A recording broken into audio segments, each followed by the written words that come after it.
Welcome to the Genius Factory. Enjoy the video. In this video, I will show how to make creamy yogurt at home easy method. Gather 1 liter milk, a 2 tablespoon starter, a thermometer, and clean jars. Heat milk to 180 degrees F, cool to 110 degrees F, stir in starter, then incubate undisturbed. Maintain gentle warmth for 6-8 hours until set, then chill for at least 2 hours. I'll explain timing, texture cues, and easy tweaks to get reliably creamy. Start with good milk and a confident starter to ensure creaminess and flavor. Heat milk to 180 degrees F, then cool to 110 degrees F before mixing starter. Use a thermometer, whisk, an insulated container, or oven with light for incubation. Maintain 110 degrees F gently for 6-8 hours to set.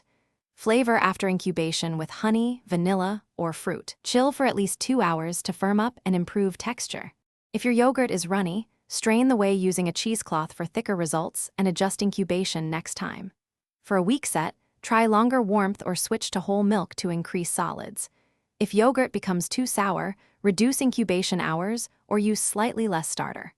Always keep the incubator temperature steady and avoid agitation while setting. Small tweaks in time and milk reliably change texture and tang to your preference. Thanks for watching. If you found this helpful, don't forget to like and subscribe.